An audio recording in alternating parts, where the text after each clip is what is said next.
Tokie kursai, atmerkite akis, labai paprasta. Aš anksčiau buvau protingas. Ta prasme, atitolęs nuo savo emocijų, nuo savo vidaus, kartu buvo didelis nepasitikėjimas savimi, emocinės priklausomybės nuo daugelio žmonių, nuo ką pažiūrės, ką pagalvos ir panašiai. Šiuo metu, nežinau, aš esu aš ir man gerai. Ir ačiū Liudui už tai.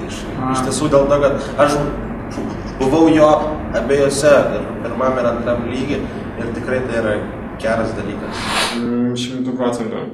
Rekomenduočiau iš tikrųjų šeimoms tą daryti.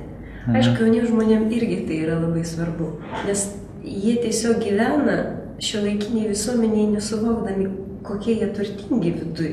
Visi iš tikrųjų, visi absoliučiai. Būtinai, kas norit gyventi, kas norit kažką pakeisti savo gyvenime. Aš rekomenduočiau absoliučiai visiems žmonėms, kurie domisi tais dalykais ir kurie jaučia kažką, kas juos stabdo, kad pasiekti jų svajonę. Visiems rekomenduoju ir pajutau čia labai didelę laisvę, nusiėmiau tokių neigiamų emocijų. Tarp kitko, galima aš išduosiu vieną paslaptį apie tave? Apie tavo kalbos dėsnius. Tomą, kai aš sutikau, jisai labai stipriai,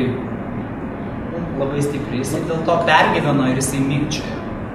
Dabar jisai mykčiojo labai daug mažiau ir netgi prieš auditoriją, kuris anksčiau labai kirsdavos. Ir vienas dalykas, kas įvyko, tai jisai tenai, mes bandėm išspręsti mykčiojimą, bet baigėsi tom, kad jam pasidarė dzin, kad jis mykčioja. Tai jisai man sako, man dzin, kad aš mykčioju, aš toliau mykčioju ir jisai stovi mykčioju ir visą kitą sakau, Tomai, vis dėlto pasitvarkėjau.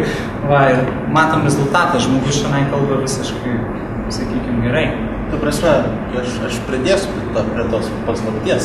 Ta prasme, man mykčiojimas pasidarė privalu, bet aš mykčioju, jūs ne. Čia gal jau puikybė, bet iš tiesų.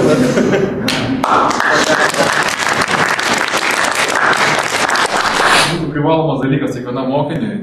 Tikriausiai, ta prasme, būtų daug naujų negu visas 12 metų kursas ar dar, pavyzdžiui, pridėjus universitetą.